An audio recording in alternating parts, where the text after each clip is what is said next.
Hello again, everyone. Welcome back to Sunday School. Before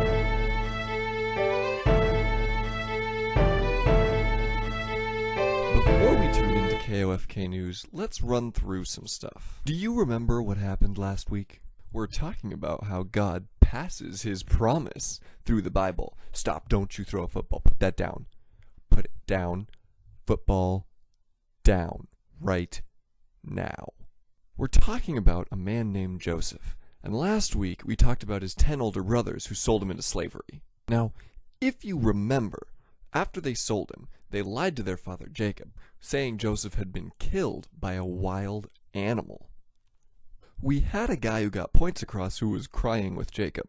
Both he and Jacob refused to be comforted. What was actually going on?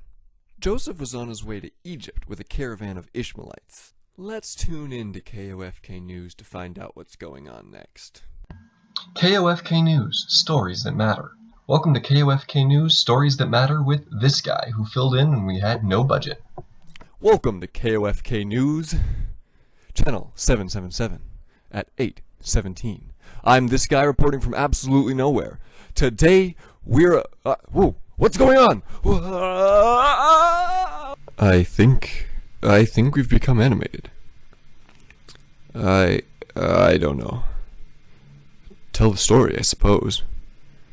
So, the Ishmaelites sold Joseph to Potiphar, one of Pharaoh's officials. He was a very powerful man. No, he probably didn't look like that. He was the captain of the guard. Sure, that'll do. Although Joseph was a slave, God was watching over him. He prospered in Potiphar's house because God helped him succeed at whatever he did. And with him, Joseph got on his master's good side. He was so far onto his good side, in fact, that Potiphar put him in charge of his entire household and his belongings. Because of this, God blessed Potiphar's household. Potiphar didn't worry about anything because he had been so blessed. But he didn't see the whole picture. Potiphar's wife had been watching Joseph. He was apparently a pretty good-looking guy. Potiphar's wife tried to get romantic with Joseph while Potiphar was away, but Joseph knew that it was wrong and refused. Despite this, she tried again, and again, and again. Eventually, she tried to grab him one day. He ran and left most of his cloak in her hands. She was angry and decided it was time for vengeance. When Potiphar returned home, his wife showed him the cloak and claimed Joseph had attacked her. Potiphar was so angry he had Joseph thrown in jail. But God was still with him, and he got on the warden's good side too. The warden put him in charge of all the other prisoners because he knew he was trustworthy. Joseph, because God was with him, did a great job, and the warden never worried about the things Joseph was in charge of. Now, we're going to cut here and try to figure out how to become unanimated. Wow.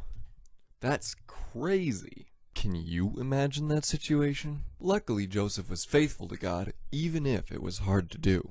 We can do that too. We need to be faithful to God, even if it is hard to do. It says in the book of James, so place yourself under God's authority. But keep Joseph in mind. Do you have questions about what happens next? I know I do. Will he ever get out of prison? Whatever happened to his brothers? And more still, what happened to his dreams? We'll have to tune into KOFK News once they get unanimated and see what happens then.